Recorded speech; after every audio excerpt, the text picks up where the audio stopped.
दोस्तों, स्वागत है आपका मूवी ज्ञान चैनल में। जरा सोच कर देखिए, कैसा हो अगर आप एक ऐसी जगह पर फंस जाएं जहां से निकल पाना इम्पॉसिबल हो और हर रात कोई काला साया आपका शिकार करने के लिए आए। हमारी आज की सीरीज कुछ इस तरह की ही है। सीरीज का नाम है फ्रॉम, जो कि आजकल बहुत ही चर्चा में है। अगर अब तक आपने नहीं देखी तो देख लीजिए, मुझे पूरी उम्मीद है आपको मजा आएगा। तो बिना समय गवाए कहानी शुरू करते हैं।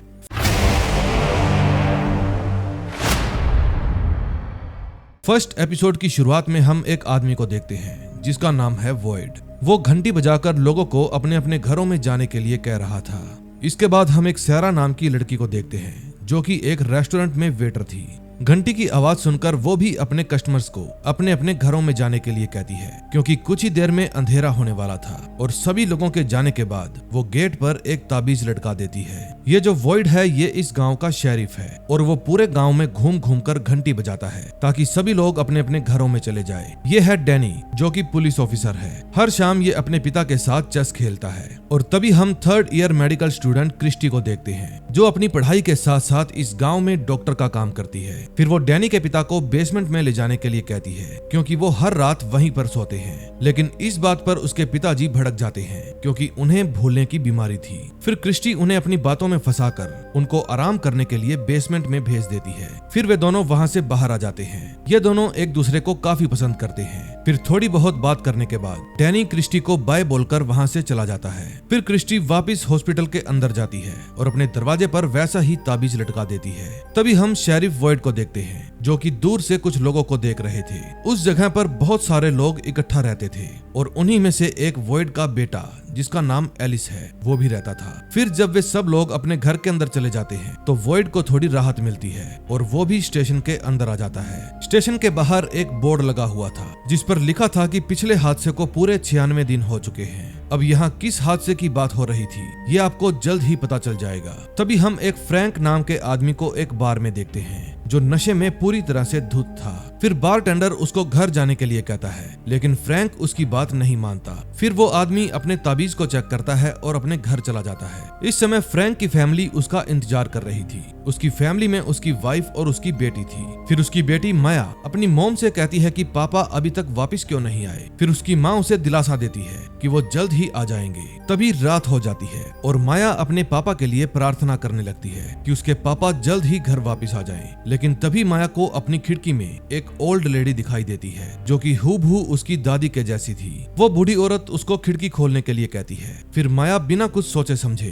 खिड़की को खोल देती है। उसकी माँ उसे रोकने की कोशिश करती है, लेकिन तब तक बहुत देर हो चुकी थी और वो बूढ़ी औरत एक मॉन्स्टर में बदलकर उन दोनों को मार देती है। अगले सीन में हम एक फैमिली वैन को देखते हैं, जिसमें जूली नाम की लड़की अपने छोटे भाई एथन को कहानी सुना रही थी। उस समय उसके पिता जिम वैन को ड्राइव कर रहे थे और उसकी वाइफ तबिता उनके बगल में ही बैठी हुई थी। ये सब उसी गांव के पास से गुजरने वाले थे। अब इनके साथ क्या होगा ये आपको आगे पता चलेगा। दूसरी तरफ फ्रैंक सुबह उठकर जब अपने घर की तरफ जाता है तो देखता है कि उसके घर के बाहर बहुत भीड़ लगी है। उसे कुछ भी समझ में नहीं आता कि आखिर यहाँ पर हुआ क्या है। तभी शेरिफ बहुत ही गुस्से में उसके घर से बाहर आता है और उसको पीटने लग जाता है, क्योंकि उसने फ्रैंक को कई बार चेतावनी दी थी कि वो अपने घर टाइम से पहुंच जाया करे और अपने घर की खिड़की और दरवाजे अच्छे से बंद कर दे, लेकिन उसने ऐसा नहीं किया। फिर शेरिफ फ्रैंक को उसकी कॉलर पकड़कर उसके रूम में ले जाता है, जहां वो अपनी बीवी और बेटी की कटी फटी लाश देखकर घबरा जाता है। शेरिफ को फ्रैंक पर इतना गुस्सा आ रहा था कि अगर उसका बस चलता तो वो इसे यहीं पर मार देता, लेकिन वो खुद को शांत करता है और डैनी को इसे जेल में डालने के लिए कहता है। इसके बाद वो नीचे आकर फादर से बात करने लगता है और उस ताबीज को उठाकर अपने पास रख लेता है। तभी हम उसी फैमिली को देखते हैं जो बातें करते करते आगे बढ़ रहे थे। तभी उनको रास्ते में एक बड़ा सा पेड़ गिरा हुआ मिलता है। फिर वे सभी अपनी वैन से उतरकर उस पेड़ के पास जाते हैं। वहाँ आसपास बहुत सारे कोए भी मंडरा रहे थे। फिर उन्हें ऐसा लगने लगता है कि ये कोए उनके ऊपर हमला ना कर दे, इसीलिए वे वापस तुरंत वैन के अंदर चले जाते हैं। तभी हम एक डोना नाम की लेडी को देखते हैं, जो शेरिफ वॉइड को कहती है कि तुम यहाँ पर नहीं आ सकते, लेकिन वॉइड उसे कहता है कि मैं अपने बेटे से मिलने के लिए आया हूँ। फिर डोना वॉइड को उसके बेटे के रूम के पास ले जाती है। उस समय शेरिफ का बेटा एलिस अपनी फ्रेंड फातिमा की पेंटिंग बना रहा था। फिर जब शेरिफ अपने बेटे से मिलता है तो उसका बेटा उनको देखकर खुश नहीं होता, बल्कि नाराज हो जाता है। फिर शेरिफ उसे बताते हैं कि बेटा, गांव में कुछ लोगों की मौत हो गई है और अच्छा होगा तुम उन्हें श्रद्धांजलि देने के लिए आओ। फिर एलिस कहता है ठीक है,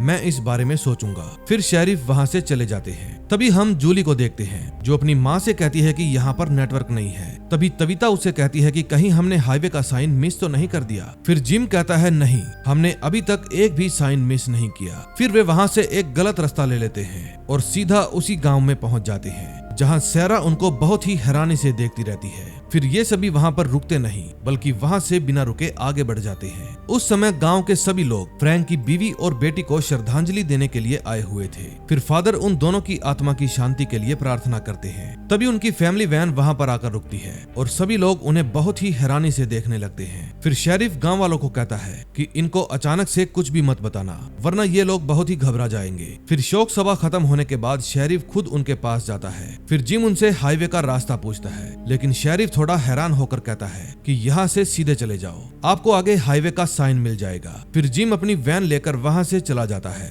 फिर वे सभी सीधा सीधा उसी रोड पर चलते रहते हैं लेकिन इन्हें कहीं भी हाईवे का साइन नहीं दिखता। फिर वे घूम फिर कर वापिस उसी गाँव में पहुँच जाते हैं। फिर जिम सैरा से रास्ता पूछता है। सैरा उसे कोई भी जवाब नहीं देती और फिर वे सभी आगे बढ़ जाते हैं। तभी हम सैरा के बड़े भाई नेथल को देखते हैं जो कि सैरा से कहता है कि ये फैमिली अभी तक यहीं पर घूम रही है। फिर सैरा कहती है वो यहाँ से कहीं नहीं जा पाएंगे। फिर उसका भाई जानवरों को खाना देने के लिए चला जाता है लेकिन सैरा बहुत ही घबराई हुई थी। तभी वैन के अंदर तबीता जिम से कहती है कि शायद हमने कोई टर्न मिस कर दिया है लेकिन जिम उसकी बात से सहमत नहीं होता। फिर तबीता कहती है कि आप गाड़ी धीरे चलाओ कहीं फिर से टर्न मिस ना हो जाए लेकिन जिम इस बात पर गुस्सा हो जाता है क्योंकि गाड़ी ऑलरेडी 20 किलोमीटर प्रति घंटा की रफ्तार से चल रही थी और ये लोग फिर से वापस उसी गांव में आ जाते हैं। इस बार इन्हें कुछ गड़बड़ लगती है और ये सभी वापस यू टर्न ले लेते हैं। तभी शेरिफ डैनी से कहता है कि जाकर रोड पर कांटे बिछा दो, बहुत हो गया घूमना फिरना। लेकिन तभी सामने से एक गाड़ी आ जाती है जिसके कारण उनका एक्सीडेंट हो जाता है और इनकी वैन पलट जाती है। वैन पलट जाने के कारण ये सभी बाल बाल बचते हैं लेकिन इनका बेटा काफी जख्मी हो जाता है क्योंकि उसके पाँव में एक मेटल की रॉड घुस गई थी। इनका जिस कार के साथ एक्सीडेंट हुआ था उस कार में से रॉबिन नाम का एक आदमी बाहर आता है। रॉबिन के सर पर भी चोट लगी हुई थी और वो जख्मी हालत में ही शहर की तरफ जाने लगता है। उस समय शेरिफ और डैनी रोड पर कांटे बिछा रहे थे कि तभी वो घायल आदमी उनके पास आ जाता है और कहता है कि आगे एक्सीडेंट हो गया है। फिर वॉयड डैनी से रॉबिन को हॉस्पिटल में ले जाने के लिए कहता है और खुद उस फैमिली की हेल्प करने के लिए चला जाता है। फिर डैनी रॉबिन को लेकर हॉस्पिटल पहुंच जाता है जहां क्रिस्टी अपनी नर्स से रॉबिन का ट्रीटमेंट करने के लिए कहती है। फिर डैनी भी क्रिस्टी को लेकर उस एक्सीडेंट वाली जगह के लिए निकल जाता है। वहीं वॉयड को कार में एक दूसरा आदमी भी मिलता है जो पूरी तरह से ड्रग्स के नशे में था। फिर वॉयड उसके हाथ को कार से ही बांध देता है ताकि वो इधर उधर ना भागे और खुद उस फैमिली की मदद करने के लिए पहुंच जाता है। फिर वॉयड को देखकर जिम अपने परिवार की जान बचाने के लिए कहता है। फिर वॉयड भी उस वैन के अंदर आ जाता है और एक एक करके सभी को वैन से बाहर निकालने लगता है। बाकी सब तो ठीक था लेकिन इथन की ऐसी हालत देखकर वॉयड डर जाता है। दूसरी तरफ फादर एलिस को बताते हैं कि गांव के बाहर एक एक्सीडेंट हो गया है और तुम्हारे पिता उन्हें बचाने के लिए गए हैं लेकिन चिंता की बात यह है कि कुछ ही देर में रात होने वाली है। फिर एलिस भी फादर के साथ जाने के लिए कहता है और फिर वे दोनों भी साथ में ही निकल जाते हैं। फिर कुछ देर बाद वे सभी घटना वाली जगह पर पहुंच जाते हैं जहां वॉयड जूली को बाहर निकालकर उसे शांत कराता है। उस समय क्रिस्टी दूसरे आदमी का इलाज कर रही थी। फिर वे सभी एक एक करके उन सभी को वैन से बाहर निकालने लगते हैं लेकिन जिम और इथन अभी भी वैन के अंदर ही फंसे हुए थे। फिर क्रिस्टी वॉयड से कहती है कि हमें इथन को बाहर निकालने में टाइम लगेगा और तब तक रात हो जाएगी। फिर वॉयड कहता है कि हम उस ताबीज को वैन में ही रखेंगे जिससे वो मॉन्स्टर वैन से दूर रहेंगे और उस बच्चे की जान बच जाएगी। इसके बाद क्रिस्टी वैन के अंदर चली जाती है और जिम को बाहर जाने के लिए कहती है। इसके बाद जिम वैन से बाहर आ जाता है और तबीता को संभालता है। फिर वॉयड जिम को कहता है कि यहाँ रात होने वाली है। फिर वॉयड जिम को समझाता है कि इन सभी को यहाँ से जाना होगा क्योंकि रात होने वाली है और जंगल इन सब की जान ले लेगा।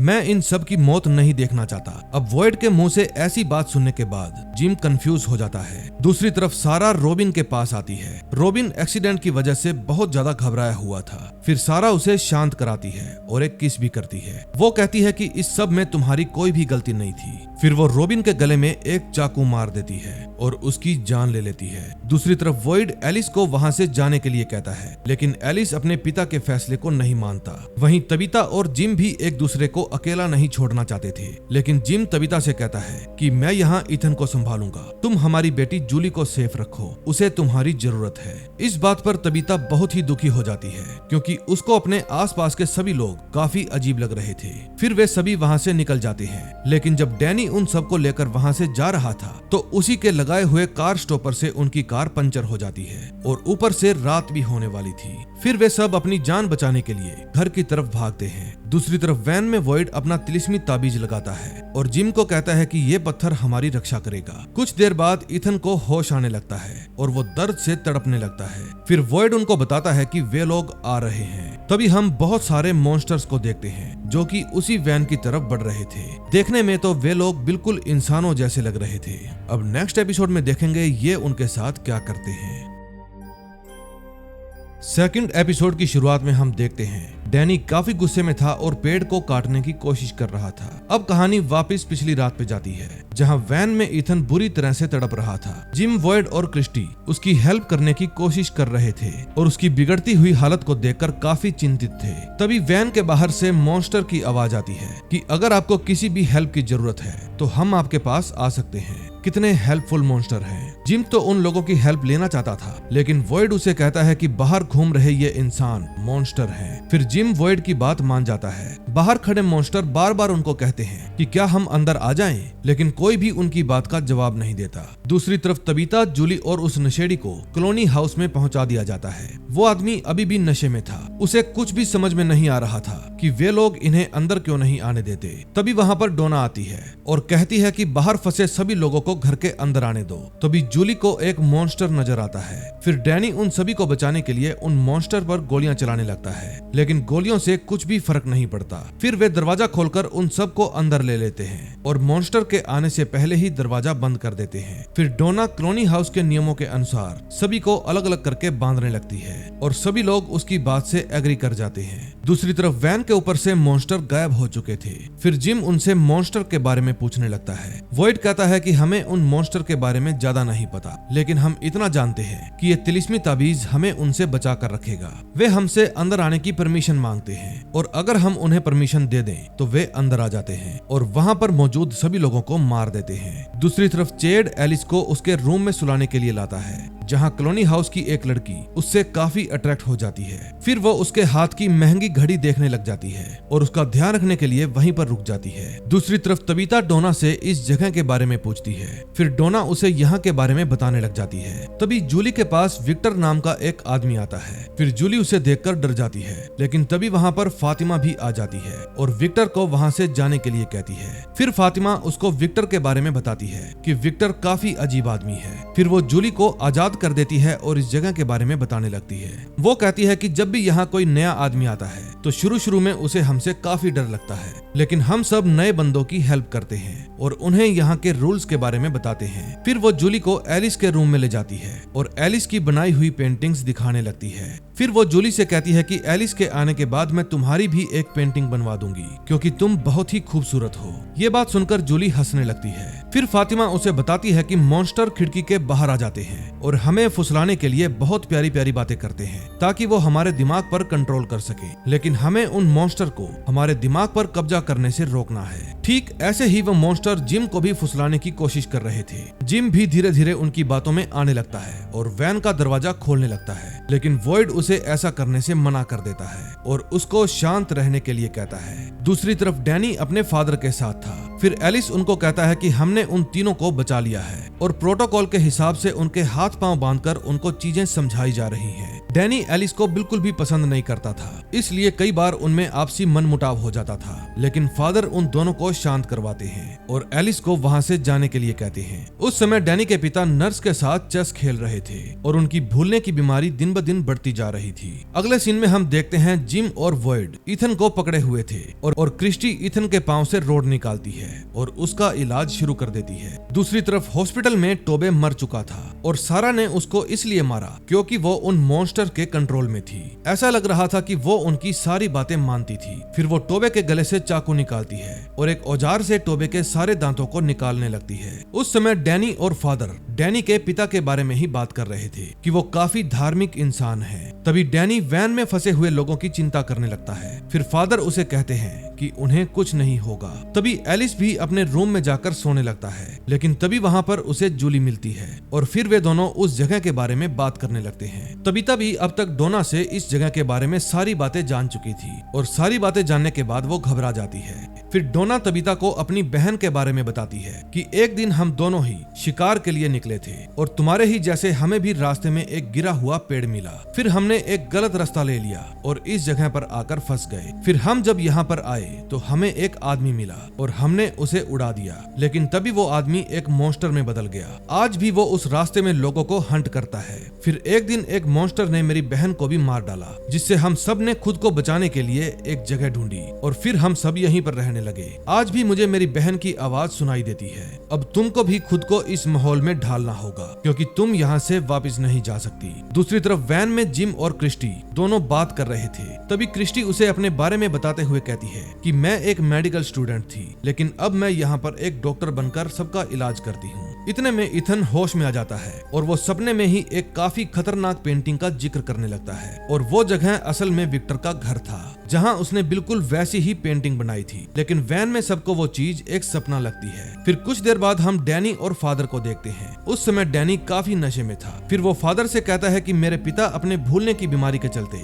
सब लोगों को काफी परेशान करते हैं। मेरी माँ भी उनसे काफी परेशान हो गई थी। फिर फादर उसे संभालता है और वे दोनों अपने घर चले जाते हैं। तभी नाथन देखता है कि उसकी बहन सारा रो रही है। फिर वो उससे रोने का कारण पूछता है, लेकिन सारा उससे बार बार माफी मांगने लगती है। फिर नाथन उसके खून से सने हुए कपड़ों को देखकर समझ जाता है कि हो ना हो अब आगे उसका नंबर आने वाला है। तभी हॉस्पिटल में नर्स डैनी के पिता को सुलाकर आगे बढ़ जाती है। फिर वो टोबे के पास जाती है और देखती है कि वो मर चुका है। फिर जब वो दरवाजे की तरफ जाती है तो देखती है मॉन्स्टर इस हॉस्पिटल में घुस चुके हैं। फिर वो अंदर जाकर दरवाजे को बंद कर देती है। वहीं दूसरी तरफ वैन में जिम उस ताबीज को हटा देता है, जिससे वो मॉन्स्टर जिम को पकड़ लेते हैं। लेकिन ये तो केवल क्रिस्टी का सपना था। फिर वो जैसे ही उठती है तो देखती है सुबह हो चुकी है और खतरा टल चुका था। फिर वे सभी वैन से बाहर आते हैं। कुछ ही देर में जूली, फादर और डैनी भी वहाँ पर आ जाते हैं और एक दूसरे से मिलकर काफी खुश होते हैं। दूसरी तरफ सारा अपने भाई नेथन से कहती है कि अब मैं जीना नहीं चाहती, मरना चाहती हूँ, लेकिन मैं तो अपनी मर्जी से मर भी नहीं पा रही।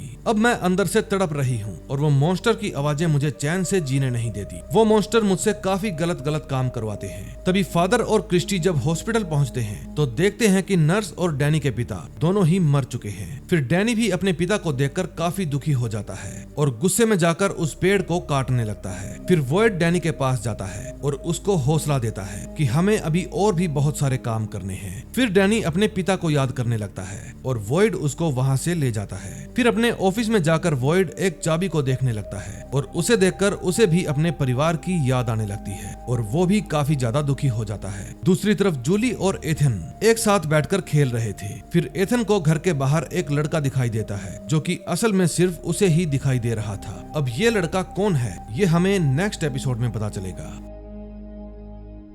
थर्ड एपिसोड की शुरुआत में हम सभी सर्वाइवर्स को देखते हैं जो कि कॉलोनी हाउस में सभी एक साथ थे। उनको देखकर ऐसा लग रहा था कि वे सभी एक साथ ही सोते हैं, लेकिन तभी तबीता को उन मॉन्स्टर का सपना आता है और वो घबरा जाती है। फिर वो उठकर अपने बच्चों को संभालती है। तभी जिम उठकर उसे शांत करवाता है और फिर वे लोग फिर से सो जाते हैं। तभी ऊपर चेड की आंख खुलती है और वो उठते ही चीखने लगता है। फिर डोना उसके पास जाती है और उसे शांत रहने को बोलती है। उन सब ने चेड को बांध रखा था। फिर चेड कहता है कि तुम लोग मुझे जानते नहीं हो। फिर डोना उसे एक कहानी सुनाती है, इस गांव की भयानक कहानी। दूसरी तरफ हम वॉइड को देखते हैं जो कि जब अपनी नींद से जागता है तो डर के मारे उसके हाथ कांप रहे थे। उसके बाद वो अपने घर के बाहर बने एक बॉक्स को देखने के लिए जाता है। फिर वो वापस अपने ऑफिस में आता है और फ्रैंक से मिलता है, जिसको उन सब ने हाउस अरेस्ट किया हुआ था। इसके नशे की वजह से ही इसकी पूरी फैमिली ने मॉन्स्टर के हाथों अपनी जान गंवा दी और इसीलिए अब इसे इसकी सजा मिलेगी। लेकिन वॉइड की बातों से लग रहा था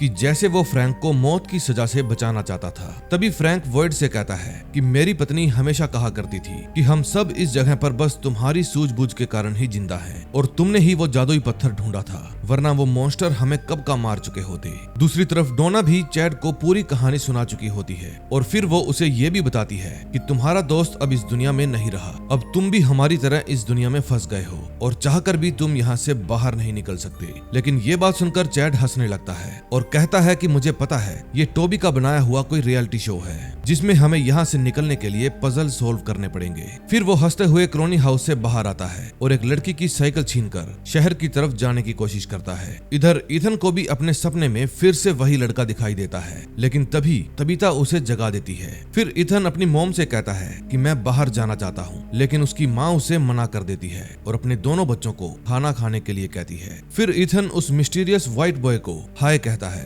तभी हम डैनी को उसकी माँ के साथ देखते हैं। इस समय वो डिनर प्रिपेयर कर रहा था, लेकिन उसकी माँ अपने हस्बैंड के मरने के कारण काफी दुखी थी। फिर डैनी उन्हें संभालता है, लेकिन तभी वहाँ पर सारा भी आ जाती है और बिखरे हुए कांच को साफ करने लगती है। तभी हम विक्टर को देखते हैं जो अपने बॉक्स से कुछ पेपर्स निकालता है और कहीं पर जाने लगता है। उस समय जूली और फातिमा भी एक दूसरे से बात कर रही थी। तभी जूली देखती है कि कॉलोनी हाउस के सभी लोग अपने अपने काम पर लग गए हैं। उनमें से कुछ लोग अनाज उगा रहे थे। फिर फातिमा उसे कहती है कि तुम सबको इस जगह के अनुसार ढलने में कुछ समय लगेगा, लेकिन कुछ समय बाद तुम लोगों को भी इस जगह से प्यार हो जाएगा और तुम भी यहाँ पर खुशी खुशी रहने लगोगे। तभी जिम और तबीता अपने कपड़ों को निकालते समय ईथन से बात करते हैं। अब इन सबको यहीं पर रहना था, इसलिए वो अपने बच्चे को कंफर्टेबल करते हैं और उसके साथ खेलने लगते हैं। तभी वहाँ पर जूली भी आ जाती है और फिर वो पूरी फैमिली आपस में एक दूसरे के साथ अच्छा टाइम व्यतीत करती है। फिर थोड़ी ही देर में वहाँ पर डोना भी आ जाती है और वो उन सबको फादर से बात करने के लिए कहती है। फिर वे फादर के पास जाते हैं और फादर उन्हें बताते हैं कि इस जगह पर रहने के लिए दो टाइप की जगह है।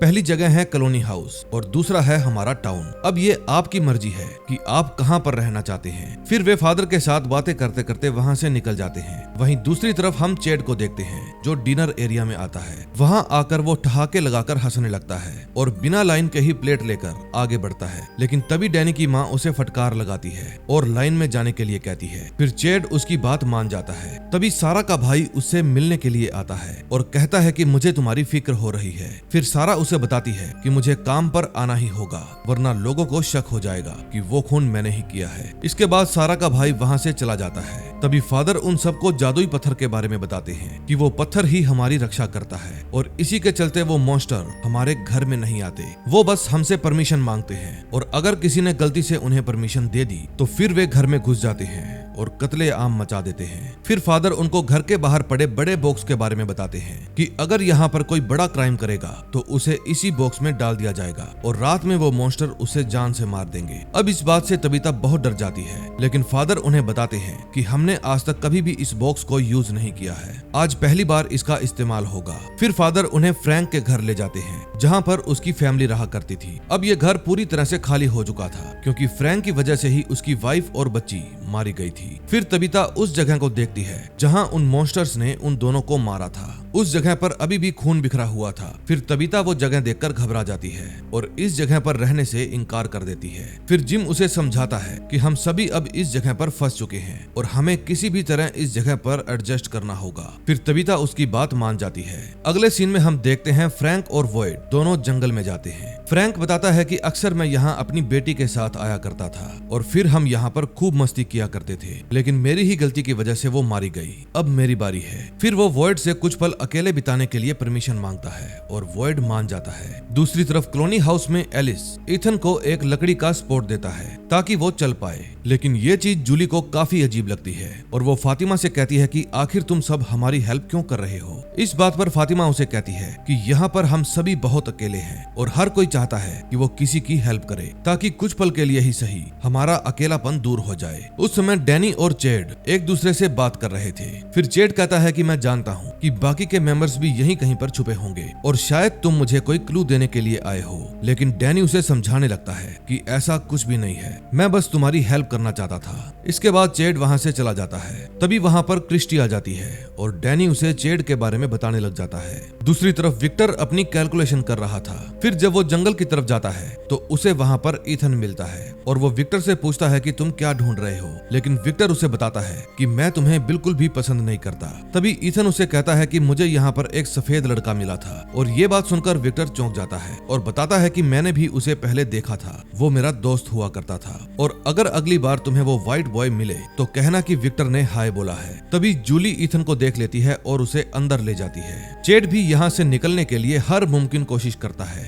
फिर वो एक स्टोरेज रूम में घुस जाता है जहाँ उसे बॉक्स के अंदर एक लाश मिलती है जो उसके टच करने मात्र से ही चीखने लगती है। फिर चेड बहुत डर जाता है और वहाँ से बाहर आ जाता है। चेड कहता है कि ये तो काफी अच्छा शो है जो कि बिल्कुल रियल लग रहा है। फिर वो साइकिल लेकर वहाँ से चला जाता है। अगले सीन में हम वॉइड को चर्च में देखते हैं जो कि फादर से कहता है कि मुझे फ्रैंक को बॉक्स में नहीं डालना क्योंकि मैं किसी को मौत की सजा नहीं दे सकता। मैंने उस बॉक्स को सिर्फ इसलिए बनाया था ताकि लोगों के अंदर एक डर बना रहे और हर कोई अपने नियमों का सही से पालन करे। फिर फादर कहते हैं कि अगर तुमने उसे सजा नहीं दी तो आगे से तुम्हारी बात को कोई नहीं सुनेगा। फिर सब लोग रूल्स तोड़ेंगे और एक एक करके सब मारे जाएंगे। इस शहर को तुमने बनाया है, इसलिए लोगों के दिलों के अंदर तुम्हारी दहशत होनी चाहिए, वरना ये सभी अपने रास्ते से भटक जाएंगे और मॉन्स्टर्स के हाथों मारे जाएंगे। फिर वॉइड अगेन कहता है कि मैं किसी की जान नहीं ले सकता, लेकिन फादर उसे समझाते हैं कि तुम अपना रूल नहीं तोड़ सकते। फिर वॉइड फादर को घटिया प्रीस्ट बोलकर वहाँ से चला जाता है। फिर वो खुद ही उस बॉक्स के अंदर आ जाता है और उदास होकर बैठ जाता है। तभी उसे अपनी पत्नी की याद आने लगती है।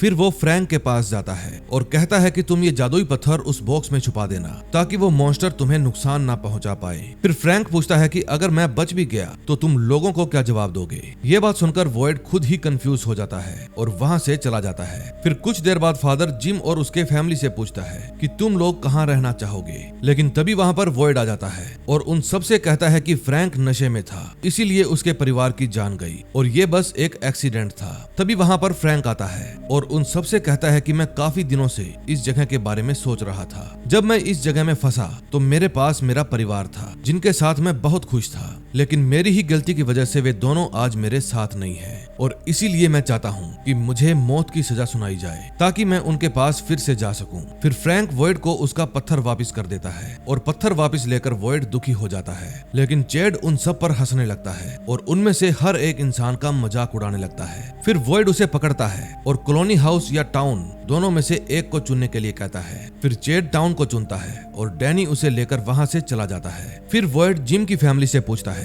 कि आप लोग कहाँ रहना चाहते हो। फिर जिम, तबीता और ईथन टाउन को चुनते हैं, लेकिन जूली कॉलोनी हाउस को चुनती है और ये सुनकर उसका परिवार काफी नाराज हो जाता है। फिर उन लोगों में लड़ाई शुरू हो जाती है, लेकिन तभी वॉइड उसके झगड़े को शांत करते हुए कहता है कि कॉलोनी हाउस में जूली का ध्यान मेरा बेटा रख लेगा। लेकिन जिम और तबीता इस बात से बिल्कुल भी खुश नहीं थे, लेकिन अब वे बेचारे कर भी क्या सकते थे, उनके पास कोई दूसरा रास्ता नहीं था। फिर फादर उन सबको अपने अपने घर वापस जाने के लिए कहता है और वे सभी लोग वहाँ से निकल जाते हैं। इसके बाद डैनी चेड को कब्रिस्तान में लेकर जाता है और टोबी की लाश दिखाता है। उसकी लाश देखकर चेड की हालत खराब हो जाती है और वो कहता है कि मुझे किसी भी हालत में यहाँ से निकलना है। अब धीरे धीरे उसे समझ में आ जाता है कि वो इस शहर में फंस चुका है और कभी भी यहाँ से बाहर नहीं जा पाएगा। फिर वो फूट फूट कर रोने लगता है। तभी शाम हो जाती है। फिर वॉइड फ्रैंक को उस बॉक्स के अंदर बंद करने के लिए लेकर जाता है। ऐसा करने के लिए फ्रैंक वॉइड को थैंक्स बोलता है और कहता है कि मेरी पत्नी हमेशा कहती थी कि तुम सबसे बेस्ट हो।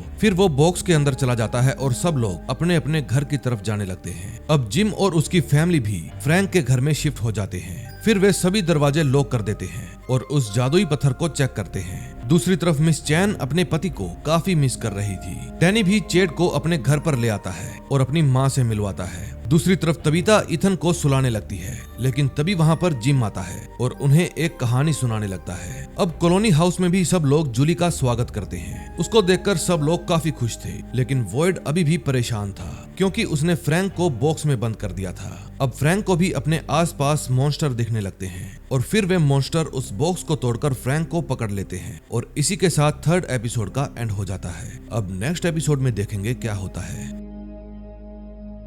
फोर्थ एपिसोड की शुरुआत पास्ट से होती है। तभी हम एक बच्चे को देखते हैं जो अपने लंच बॉक्स के साथ स्टोरेज रूम से बाहर निकल कर आता है। ये बच्चा कोई और नहीं बल्कि विक्टर है, जो कि इस टाउन में सबसे पुराना फंसा हुआ इंसान था, बाहर निकलकर वो देखता है कि मॉन्स्टर्स ने काफी लोगों को मार दिया है और उनको देखकर विक्टर काफी डर जाता है। अब कहानी प्रेजेंट में आती है। इस समय विक्टर जूली की सोते हुए की तस्वीर बना रहा था, लेकिन तभी जूली की आंख खुल जाती है और वो विक्टर पर काफी गुस्सा करती है। फिर विक्टर उसे बताता है कि मैं तुम्हारी तस्वीर बना रहा था ताकि तुम मुझे याद रहो, क्योंकि मुझे सपने और हकीकत में फर्क करना नहीं आता। फिर वो जूली को उसकी तस्वीर देकर वहाँ से चला जाता है। इतने में वहाँ पर ट्रूडी आती है और वो जूली से मिलती है। वो जूली को कहती है कि तुम काफी अच्छी लग रही हो। फिर जूली बताती है कि मेरे पास भी बिल्कुल तुम्हारे जैसे कपड़े हैं। फिर ट्रूडी कहती है ये मेरे नहीं तुम्हारे ही कपड़े हैं, क्योंकि यहाँ पर सभी लोग एक दूसरे की चीजें शेयर करते हैं। लेकिन ये चीज जूली को बिल्कुल भी पसंद नहीं आती। दूसरी तरफ वॉइड बॉक्स के अंदर मरे हुए फ्रैंक को देखता है और वो उसकी मौत से काफी दुखी हो जाता है। अब वॉइड को इस जगह की सफाई भी करनी थी। वहीं दूसरी तरफ डिनर एरिया में मिस चैन काफी दुखी लग रही थी। सारा भी उनको ऐसी हालत में देखकर काफी दुखी होती है, लेकिन फिर मिस चैन किचन के काम में लग जाती है। अगले सीन में हम देखते हैं जिम और उसकी वाइफ तबीता दोनों आपस में बात कर रहे थे। उनकी यहाँ पर पहली रात काफी अजीब तरीके से बीतती है। फिर तबीता जिम से कहती है कि मुझे ये जगह बिल्कुल भी पसंद नहीं आई। फिर जिम उसको समझाता है कि धीरे धीरे सब चीजें ठीक हो जाएंगी। फिर तबीता कहती है कि ये सब मेरी गलती के कारण हुआ है। अब वो किस गलती की बात कर रही थी ये आपको आगे पता चलेगा। तभी वहाँ पर इथन आता है, जिसको अपनी बहन की काफी याद आ रही थी। फिर जिम कहता है कि हम लोग खाना खाने के लिए पहले डिनर एरिया में जाएंगे और उसके बाद हम तुम्हारी बहन जूली से भी मिलेंगे। फिर तबीता कहती है कि मुझे थोड़ा सामान पैक करना है, आप लोग चलो मैं आती हूँ। फिर जिम और इथन दोनों ही वहाँ से चले जाते हैं। दूसरी तरफ वॉइड लाश को लेकर जा रहा था, तभी उसे रास्ते में जिम और इथन मिलते हैं। फिर वॉइड लाश को छुपा देता है और फिर वे लोग बातें करते हुए आगे बढ़ जाते हैं। फिर जिम और इथन रेस्टोरेंट में पहुंच जाते हैं। वहाँ सारा उनका स्वागत करती है और कहती है कि आज मिस चैन ने तुम लोगों के लिए खास खाना बनाया है। ये बात सुनकर इथन काफी खुश होता है। फिर सारा वहाँ से निकल जाती है।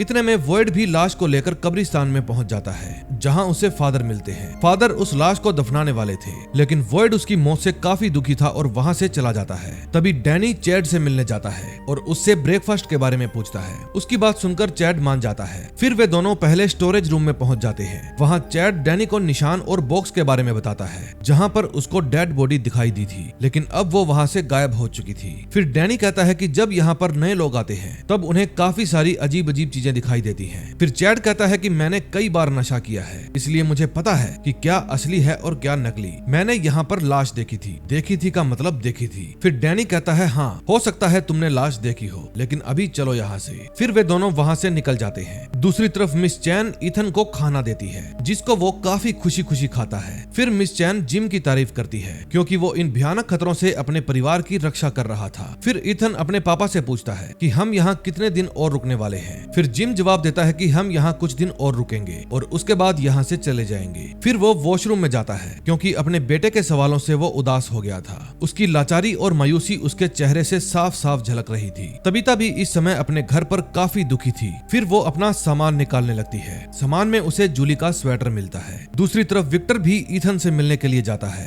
और बताता है कि आज मैंने नोटिस किया है कि यहाँ के पेड़ 4 इंच हिल चुके हैं और ये चीज काफी अजीब है। ये बातें मैं किसी को भी नहीं बताता। इसके बाद वो इथन को एक पेंटिंग देता है, जिसमें उसी व्हाइट बॉय की तस्वीर थी। फिर इथन उस तस्वीर को देखकर चौंक जाता है। फिर वो विक्टर से कहता है कि ये तो वही लड़का है जो मुझे दिखाई देता है। फिर विक्टर उसे बताता है कि ये लड़का मुझे भी दिखता था, लेकिन तभी वहाँ पर जिम आ जाता है और वो विक्टर की तस्वीर देखकर विक्टर पर भड़क जाता है। वो विक्टर को कहता है कि तुम मेरे बेटे से दूर रहा करो और फिर वो विक्टर को धक्के मारकर वहाँ से बाहर फेंक देता है। फिर इथन अपने डैड को कहता है कि आपको ऐसा नहीं करना चाहिए था। फिर जिम अपने बेटे इथन को लेकर अपने घर जाने लगता है। जूली भी इस समय कॉलोनी हाउस में काफी दुखी थी, लेकिन तभी वहाँ पर फातिमा आती है और उसको दुखी देखकर पूछती है कि आखिर तुम्हें क्या हुआ है। फिर जूली कहती है शायद मुझे यहाँ पर रहने के लिए नहीं आना चाहिए था। फातिमा समझ जाती है कि जूली इसलिए नाराज है क्योंकि ट्रूडी ने उसके कपड़े पहन लिए थे। फिर फातिमा जूली से कहती है कि मैं तुम्हारे लिए कुछ ना कुछ जरूर करूंगी और फिर वो जूली को लेकर वहाँ से चली जाती है। इतने में जिम और इथन वापिस घर पहुँच जाते हैं। फिर इथन अपने डैड से कहता है कि आपको ऐसा नहीं करना चाहिए था क्योंकि विक्टर मेरा दोस्त है, लेकिन उसके डैड इस बात पर बिल्कुल भी ध्यान नहीं देते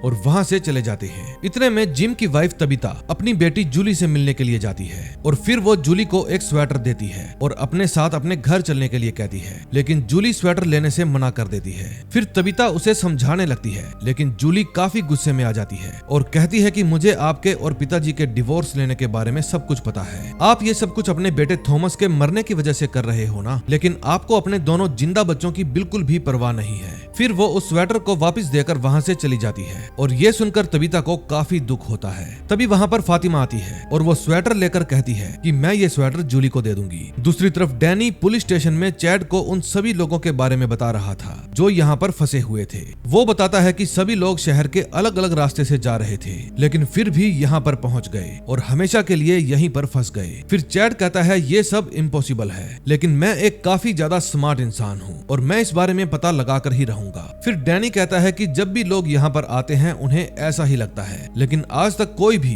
कुछ भी पता नहीं लगा पाया। ये जगह हमें भटका भटका कर पागल बना देती है। इतने में वहाँ पर मौजूद रेडियो बजने लगता है। उसको देखकर डैनी कहता है ये भी कभी कभी बजता है, लेकिन चैड को ये चीज नॉर्मल नहीं लगती और वो रेडियो लेकर वहाँ से निकल जाता है। इतने में तबीता घर पहुँच जाती है और अपने हस्बैंड जिम से बातें करने लगती है। जिम बताता है कि ईथन मुझसे काफी नाराज है। फिर तबीता भी बताती है कि मैं जूली से मिलने गई थी, वो भी मुझसे काफी नाराज हो गई है और उसको हमारे डिवोर्स के बारे में भी पता है। फिर इस बात को लेकर उन दोनों में बहस छिड़ जाती है और ये सारी बातें ईथन भी सुन लेता है। इतने में वहाँ पर विक्टर आ जाता है और ईथन को पीछे के रास्ते से बाहर आने के लिए कहता है। फिर वो ईथन को कहता है कि मुझे व्हाइट बॉय को ढूंढना है क्योंकि वो मुझे काफी वक्त से मिला नहीं है और अगर तुम चाहो तो तुम मेरे साथ चल सकते हो क्योंकि व्हाइट बॉय अब तुम्हें दिखता है क्योंकि उसने तुम्हें चुना है। फिर विक्टर उसे छड़ी की जगह पर एक लकड़ी का टुकड़ा देता है और फिर वे दोनों वहाँ से निकल जाते हैं। दूसरी तरफ वॉइड भी वापिस आकर उस बॉक्स को दोबारा तैयार करने लगता है। तभी वहाँ पर फादर आते हैं और वो वॉइड से कहते हैं कि तुम हम सभी के लीडर हो,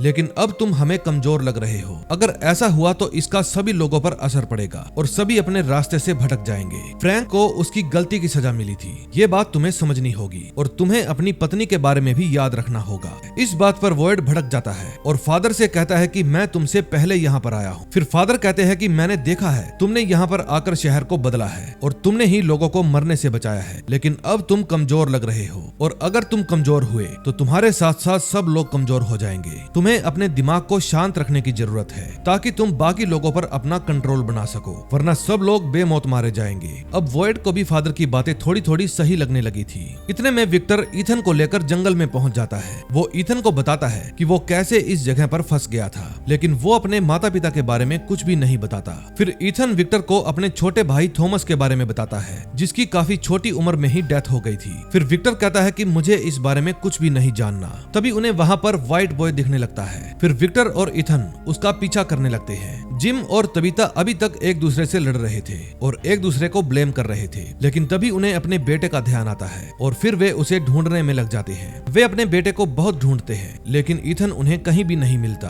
अब उन दोनों को घबराहट हो जाती है, लेकिन तभी उन्हें वहाँ पर ईथन की छड़ी मिल जाती है और फिर वे उसे ढूंढते हुए जंगल की तरफ जाने लगते हैं। जंगल में विक्टर और ईथन व्हाइट बॉय के रास्ते को खो चुके थे, लेकिन तभी उन्हें फार अवे ट्री मिलता है। फिर विक्टर बताता है कि हम इस ट्री के अंदर कोई भी चीज डाल सकते हैं। ये बात इंसानों पर भी लागू होती है। हम इसके अंदर कुछ भी डालते हैं तो वो कहीं पर भी टेलीपोर्ट हो सकती है। फिर विक्टर एक पत्थर पर निशान बनाकर उसे फार अवे ट्री के अंदर डाल देता है, जो पास में ही एक जगह पर आकर गिरता है और ये चमत्कार देखकर ईथन भी काफी चौंक जाता है। फिर विक्टर ईथन को बताता है कि ये पेड़ इंसानों को किस जगह भेजता है ये किसी को भी नहीं पता, लेकिन इसमें काफी खतरा है। इस जंगल में तुम्हें ऐसे काफी सारे ट्री मिल जाएंगे। लेकिन तभी विक्टर का सर दुखने लगता है और उसे अपने बचपन की पुरानी यादें आकर घेर लेती हैं। उसने अपने बचपन में शहर के सभी लोगों को मरते हुए देखा था। फिर वो ईथन को अपने साथ लेकर आगे बढ़ता है। वहाँ पर कुत्ते भी मौजूद थे। फिर वो ईथन को अपने साथ लेकर और आगे बढ़ता है। इतने में जिम और तबीता भी ईथन को ढूंढते हुए जंगल के अंदर आ जाते हैं। तभी उन्हें वहाँ पर दो शिकारी कुत्ते मिलते हैं जो उन पर हमला करने ही वाले थे, लेकिन इतने में विक्टर वहाँ पर आकर अपनी गन फायर करता है और उन कुत्तों को भगा देता है। फिर वो ईथन को जिम और तबीता के हवाले कर देता है, लेकिन जिम विक्टर पर बहुत ज्यादा गुस्सा हो जाता है और अब वो विक्टर को सबक सिखाना चाहता था, लेकिन विक्टर के पास गन थी और वो अपनी गन से जिम को डराकर भगा देता है।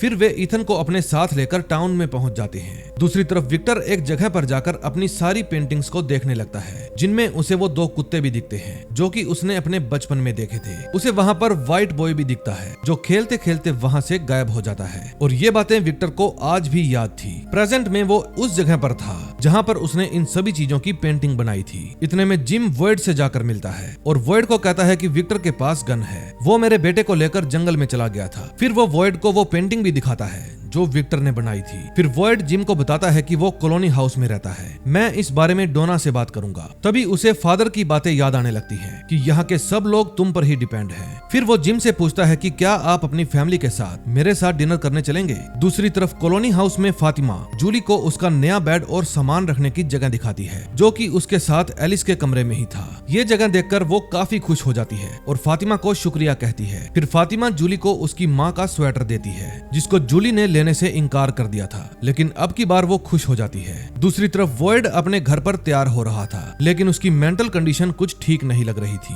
फिर वो शीशे के सामने पागलों जैसे चीखने लगता है, लेकिन फिर वो खुद को अच्छे से तैयार करके जिम की फैमिली के साथ डिनर करने चला जाता है। तबीता कहती है कि तुमने हमारी काफी हेल्प की है। फिर वॉइड कहता है कि हम लोग यहाँ पर सभी एक दूसरे के साथ फैमिली की तरह रहते हैं और एक दूसरे की रक्षा करते हैं। इतने में वहाँ पर डैनी आ जाता है। फिर वो वॉइड को बाहर आने के लिए कहता है। फिर मौका देखकर जिम तबीता को कहता है कि अब ये जगह मुझे पसंद आने लगी है। फिर वो तबीता को कहता है कि मैं तुमसे झगड़ता रहता हूँ, इसलिए मुझे माफ कर दो। मैं अंदर से खुद को काफी टूटा हुआ महसूस कर रहा था। फिर तबीता कहती है कि हम दोनों साथ में मिलकर सब कुछ ठीक कर देंगे। तभी वहाँ पर ईथन आता है जो अपने साथ स्वीट पोटैटोज लेकर आया था। और फिर मिस चैन कहती है कि ईथन काफी स्वीट बॉय है और सारा भी उनकी हाँ में हाँ मिला देती है। लेकिन मिस चैन के जाते ही सारा तड़पने लगती है और तभी उसके हाथ पर ईथन को मार देने का मैसेज आता है और फिर वो ईथन को देखने लगती है और उसके हाथ का मैसेज गायब हो जाता है। फिर वो बेहोश होकर नीचे गिर जाती है। उसको बेहोश होते वॉइड और डैनी भी देख लेते हैं। फिर वे दोनों उसकी हेल्प करने के लिए भागते हैं। वहीं दूसरी तरफ विक्टर कॉलोनी हाउस के पास लाशों के लिए काफी सारे गड्ढे खोद रहा था। फिर डोना उससे पूछती है कि तुम आखिर ये कर क्या रहे हो और क्यों कर रहे हो। फिर विक्टर कहता है मैं तो एडवांस में तुम्हारी हेल्प कर रहा हूँ। अब देखते हैं नेक्स्ट एपिसोड में क्या होगा। 5th एपिसोड की शुरुआत में हम विक्टर को देखते हैं जिसने काफी सारे गड्ढे खोद रखे थे। वो डोना को बताता है कि जब मैंने पहली बार व्हाइट बॉय को देखा तब इस शहर में काफी कत्लेआम हुआ था। अब मैंने उसे फिर से देखा है, इसलिए मैं पहले से ही गड्ढे खोदकर तैयारी कर रहा हूँ क्योंकि बहुत सारे लोगों की जान जाने वाली है। दूसरी तरफ नेथन जब अपने जानवरों को चारा डाल रहा था तभी उसके पास एक लड़की आती है और वो उसे सारा के बारे में बताती है। दरअसल डिनर एरिया में सारा की तबीयत खराब हो गई थी और अब उसको हॉस्पिटल में भर्ती किया गया है। फिर नेथन वहां से सीधा हॉस्पिटल की तरफ भागता है। उस समय क्रिस्टी सारा को चेक कर रही थी। फिर चेक करने के बाद उसे पता चलता है कि सारा बिल्कुल ठीक है। फिर क्रिस्टी सारा को नेथन के आने के बारे में बताती है। सारा कहती है प्लीज तुम मेरे भाई को ये कहना कि मैं बिल्कुल ठीक हूँ, वरना उसे मेरी चिंता होगी। तभी वहाँ पर वॉइड भी आ जाता है। फिर क्रिस्टी उसके पास जाती है और बताती है कि सारा बिल्कुल ठीक है, लेकिन ये बात वॉइड को काफी अजीब लगती है। फिर वॉइड कहता है कि पहले ही जिम का परिवार काफी मुसीबतें झेल रहा है और अब सारा के साथ भी वही सब हो रहा है। मुझे तो लगता है कि शहर में कोई वायरस फैल गया है। लेकिन क्रिस्टी कहती है नहीं, ऐसी कोई बात नहीं है। फिर वो वॉइड के हाथ कांपने के बारे में पूछती है, लेकिन वॉइड उसकी बात टाल देता है। इतने में नेथन वहां पहुंच जाता है। फिर क्रिस्टी वॉइड को कहती है कि नेथन को उसकी बहन के साथ हॉस्पिटल में नहीं रुकना चाहिए। फिर वॉइड हाँ में जवाब देकर खुद हॉस्पिटल से बाहर चला जाता है। फिर वो नेथन को कहता है कि तुम्हारी बहन बिल्कुल ठीक है और तुम कल आकर उसे मिल लेना। लेकिन नेथन सारा से अभी की अभी मिलना चाहता था। फिर वॉइड उसे मना कर देता है और बिना किसी सवाल जवाब के नेथन उसकी बात मान लेता है। उस समय क्रिस्टी भी ये सब देख रही थी। दूसरी तरफ जिम के घर पर ईथन सारा के लिए काफी दुखी था। फिर जिम उसे कहता है कि क्रिस्टी सारा का ध्यान रख लेगी, अब हम सभी को आपस में गेम खेलनी चाहिए। फिर जिम तबीता से कहता है कि जब हम यहाँ पर आए तो हमारे पास लोगों से पूछने के लिए काफी सारे सवाल थे। अब उन सभी सवालों को हम दीवार पर लिखना शुरू करेंगे ताकि हमें उन सवालों के जवाब ढूंढने में हेल्प मिले। फिर जिम उन सवालों को दीवार पर लिखना शुरू कर देता है। दूसरी तरफ नेथन को सारा के खून से सने हुए कपड़े मिलते हैं और फिर उसे अपनी बहन की फिक्र होने लगती है। वहीं दूसरी तरफ हॉस्पिटल में सारा देखती है कि उसके हाथ के निशान गायब हो चुके हैं, लेकिन उसे नेथन को मारने का मैसेज अभी भी याद था। फिर वो क्रिस्टी के पास जाती है और कहती है कि मुझे नींद नहीं आ रही। इतना बोलकर वो क्रिस्टी के पास बैठ जाती है और कहती है कि तुम और डैनी साथ में काफी अच्छे दिखते हो। फिर क्रिस्टी कहती है कि हम दोनों सिर्फ दोस्त हैं और मेरी मैरियल नाम की एक फियोंसे भी थी जो यहाँ पर आने से पहले मेरे साथ ही रहा करती थी। फिर सारा बताती है कि मेरा भी एक बॉयफ्रेंड था जो कि काफी बुरा था लेकिन नेथन ने मुझे उससे बचाया और फिर हम दोनों ही इस जाल में फंस गए। लेकिन ये जगह मेरी पुरानी जिंदगी से काफी बेहतर है, लेकिन मैं अभी भी काफी कंफ्यूज हूँ कि मुझे आगे क्या करना चाहिए। फिर क्रिस्टी पूछती है कि तुम्हें आखिर प्रॉब्लम क्या है। फिर सारा बताती है कि अगर कोई बुरे काम के चलते हमारे साथ आगे चलकर अच्छा हो तो हमें वो करना चाहिए, जैसे कि किसी काम के बदले हम लोगों को यहाँ से अपनी असली दुनिया में लौटने का मौका मिल जाए, क्योंकि हमारे यहाँ रहने या ना रहने का कोई मतलब नहीं है। और अगर कोई हमें कहे कि वो हमें घर पहुंचा सकता है लेकिन बदले में हमें किसी आदमी का खून करना पड़ेगा, तो हमें क्या करना चाहिए। फिर क्रिस्टी कहती है कि ये सवाल काफी अजीब है, लेकिन हाँ, हमें एक खून करना चाहिए, क्योंकि जिस काम में सभी की भलाई हो उसके बदले एक खून करना कोई गलत नहीं है। फिर सारा उसकी बातों से एग्री कर जाती है। दूसरी तरफ जिम भी अपने सवालों के बारे में सोच रहा था। तभी तविता उसकी क्यूरोसिटी की काफी तारीफ करती है। फिर जिम बताता है कि यहाँ के सभी लोगों को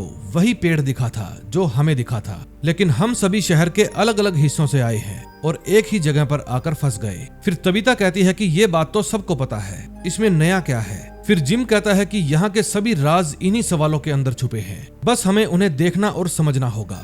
फिर अगले दिन सुबह होते ही क्रिस्टी और सारा हॉस्पिटल से चली जाती हैं। तभी वहाँ पर नेथन भी आ जाता है और फिर वे दोनों वहाँ से जाने लगते हैं। नेथन अपनी बहन को लेकर काफी चिंतित था। फिर सारा कहती है कि भाई अब सब कुछ ठीक है और मुझे बिल्कुल नहीं पता कि मैं कैसे बेहोश हो गई। दूसरी तरफ कॉलोनी हाउस में जूली खुद से परेशान होने वाले लोगों की लिस्ट बना रही थी। तभी फातिमा वहां आती है और कहती है कि यहाँ पर आने के बाद सब लोग ऐसी लिस्ट बनाते हैं। फिर फातिमा उसके बॉयफ्रेंड के बारे में पूछती है। जूली बताती है कि मैं सिंगल हूँ और मेरी ना तो कोई गर्लफ्रेंड है और ना ही कोई बॉयफ्रेंड। फिर फातिमा कहती है कि यहाँ पर सिंगल रहना काफी अजीब बात मानी जाती है। फिर वो जूली को एलिस के पास ले जाती है और उसको भी इसकी लिस्ट के बारे में बताती है। फिर एलिस कहता है कि तुम्हें इसे तालाब के पास लेकर आना चाहिए। फिर वे दोनों इस बात से मान जाती हैं। दूसरी तरफ चेड रेडियो लेकर जा रहा था।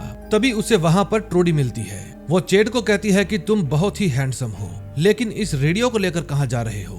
फिर चेड उसे कुछ भी नहीं बताता और ट्रूडी वहाँ से चली जाती है। फिर चेड वहीं पर बने हुए एक बार में चला जाता है। अगले सीन में हम देखते हैं डैनी वॉइड को देखता है जो कि काफी परेशान था। फिर पूछने पर वॉइड बताता है कि मैं अपनी पत्नी के पास जा रहा हूँ और ये बात कहकर वो वहाँ से निकल जाता है। दूसरी तरफ चेड बार के अंदर एक वाइन पीता है जिसका टेस्ट उसे काफी खराब लगता है क्योंकि उसे फर्मेंटेड पोटैटो से बनाया गया था।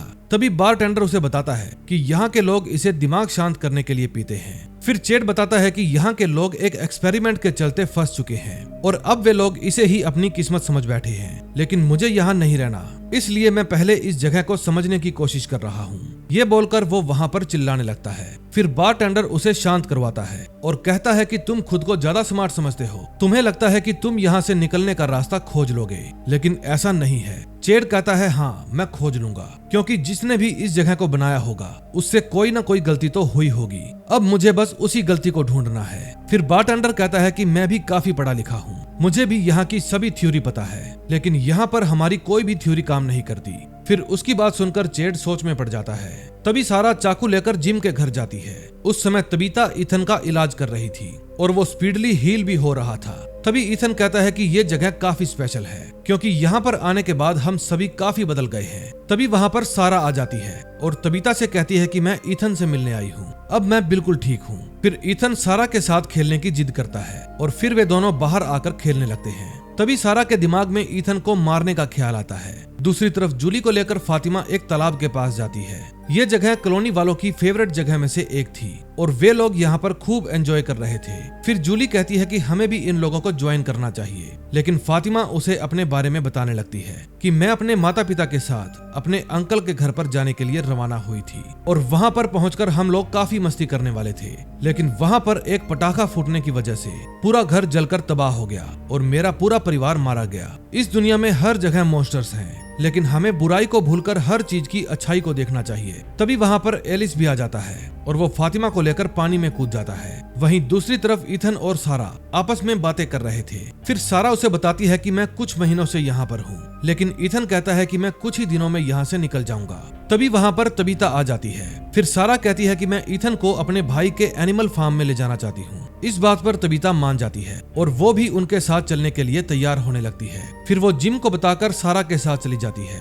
दूसरी तरफ वॉइड भी अपनी पत्नी की कब्र पर पहुंच जाता है और उसको वहां पर सभी होने वाली घटनाओं के बारे में बताने लगता है। वो अपनी पत्नी को अपने हाथ वाली बीमारी के बारे में भी बताता है कि मेरे हाथ की कंडीशन काफी खराब हो चुकी है, लेकिन उसके पास इस जगह से निकलने का कोई रास्ता ही नहीं था। वॉइड ने कई बार यहाँ से निकलने का प्लान बनाया था, लेकिन हर बार उसके हाथ सिर्फ नाकामी ही लगती थी। फिर वो हंसने लगता है और कहता है कि मेरे पास रिस्क उठाने के अलावा कोई और दूसरा रास्ता ही नहीं बचा। अब तुमको ही मेरी हेल्प करनी होगी। अब प्लीज तुम मुझे कोई साइन दो ताकि मुझे यहाँ से निकलने का रास्ता मिल सके। दूसरी तरफ नेथन आकर फादर से मिलता है। उस समय फादर वहीं पर शांति से बैठे हुए थे। फिर नेथन कहता है कि मुझे एक कन्फेशन करना है, आजकल मुझे काफी बुरा लग रहा है। फिर फादर उसे अपनी बात करने को बोलते हैं। दूसरी तरफ ईथन जानवरों के साथ खेल रहा था। फिर सारा कहती है कि तुम्हारा परिवार काफी अच्छा है, लेकिन तबीता कहती है कि यहाँ के लोग काफी डरे हुए हैं, उन सबको एक बार हमारे घर पर आना चाहिए। फिर सारा बताती है कि अगर हमारे घर पर वो जादुई पत्थर ना हो तो हम किसी दूसरी जगह पर भी मॉन्स्टर से बचने के लिए छुप सकते हैं। ये बात आपको पता होनी चाहिए, मेरे घर में भी एक ऐसी जगह है। फिर सारा तबीता को लेकर अपने घर की वो जगह दिखाने के लिए ले जाती है। वहीं दूसरी तरफ फादर नेथन के ऊपर काफी गुस्सा करते हैं और वो सारा को रोकने के लिए भागते हैं। तभी सारा तबीता को उसी जगह पर ले जाती है और एक कमरे के अंदर बंद कर देती है। फिर वो कहती है कि ये सब कुछ मैं हम सभी के लिए कर रही हूँ। दूसरी तरफ नेथन डिनर एरिया में जाता है और सभी से सारा के बारे में पूछता है। फिर एक लड़का उसे बताता है कि सारा ईथन को लेकर तुम्हारे फार्म पर गई है। फिर नेथन वहाँ से अपने फार्म की तरफ भागता है। फार्म में सारा ईथन के पास आती है और जब ईथन को अपनी मां नहीं दिखती तो वो सारा से डरने लगता है। सारा कहती है कि प्लीज तुम मुझे माफ कर दो। अब रूम के अंदर तबीता चिल्ला रही थी और बाहर सारा ईथन को पकड़ने की कोशिश कर रही थी। फिर वो उसे पकड़ लेती है, लेकिन तब तक नेथन भी वहां पर पहुंच जाता है और वो सारा को रोकने की कोशिश करता है, लेकिन सारा का चाकू गलती से उसके गले पर लग जाता है, जिससे उसका गला कट जाने के कारण मौत हो जाती है। इतने में फादर भी वहां पर पहुंच जाते हैं और ईथन वहां से भाग जाता है। फिर वो भागते हुए अपनी बहन जूली से मिलता है। उस समय वो बहुत ज्यादा घबराया हुआ था। फिर जूली उसे शांत कराती है। इतने में जिम भी वहां पर आ जाता है और तबीता को आवाज लगाने लगता है। उसकी आवाज सुनकर तबीता हेल्प के लिए चिल्लाती है और फिर जिम उसे आजाद कर देता है। फिर वे दोनों बाहर आते हैं, लेकिन ईथन वहां पर नहीं था। इतने में जूली ईथन को लेकर आ जाती है। फिर अपने बच्चों को सही सलामत देखकर उन दोनों को राहत मिलती है। फिर क्रिस्टी नाथन को चेक करती है और उसे पता चलता है कि नेथन तो पहले ही मर चुका है। फिर फादर वॉइड को बताते हैं कि सारा यहाँ से भाग चुकी है। फिर कुछ ही देर में वे सभी लोग अपने घर की तरफ जाने लगते हैं। फिर वॉइड और फादर जिम से बात करने के लिए जाते हैं। फिर जिम उन पर काफी गुस्सा होता है और कहता है कि ये जगह तो फैमिली जैसी बिल्कुल भी नहीं है, क्योंकि अभी हमें यहाँ पर रहते एक हफ्ता भी नहीं हुआ और तुम्हारी ही टाउन की एक लड़की मेरे बेटे को जान से मारने वाली थी। यहाँ पर रहने वाले लोग इंसान नहीं जानवर हैं। फिर जिम अपने घर वापस आ जाता है। फिर जूली बताती है कि ईथन मुझे जंगल से भागता हुआ मिला था। फिर जूली ईथन को लेकर अपने रूम में चली जाती है। फिर जिम इस जगह से निकलने के लिए अपने सवालों के जवाब ढूंढने लग जाता है। दूसरी तरफ वॉइड क्रिस्टी के पास आता है। उस समय वो काफी दुखी लग रही थी। फिर वॉइड के पूछने पर वो बताती है कि सारा ने मुझे कल इस बारे में बताया था, लेकिन मैं ही इन चीजों को समझ नहीं पाई। फिर वॉइड कहता है कि इसमें तुम्हारी कोई भी गलती नहीं है। क्रिस्टी कहती है कि मैंने उसके साथ पूरी रात बिताई, वो मुझे काफी शांत लग रही थी, लेकिन मैंने उसे सही सलाह नहीं दी, इसी वजह से ये सब कुछ हुआ। फिर वॉइड कहता है कि मुझे तुम पर भरोसा है, तुमने सारा से जो कुछ भी कहा होगा वो सही ही कहा होगा और मुझे पता है तुम भले ही एक को बचाने में नाकामयाब हुई, लेकिन आगे चलकर तुम कई लोगों की जान बचाओगी। फिर क्रिस्टी वॉइड को कहती है कि आपको थोड़ा आराम करना चाहिए। तभी वहाँ पर रेडियो बजने लगता है और वॉइड को इस जगह से निकलने का एक संकेत मिलता है। दोस्तों, अब हम नेक्स्ट वीडियो में देखेंगे कि क्या वॉइड इस जगह से निकलने का रास्ता ढूंढ पाएगा या नहीं, या फिर विक्टर ने जो कब्रें खोदी थी और उसके मुताबिक यहाँ पर कोई कत्लेआम होने वाला था, क्या वो सच में होगा? जिम और उसकी फैमिली के साथ क्या क्या होगा, ये सब हम नेक्स्ट वीडियो में कवर करेंगे। सो अगर अब तक आपने हमारा चैनल सब्सक्राइब नहीं किया तो कर लें। हम मिलेंगे नेक्स्ट वीडियो में। Till then, bye bye.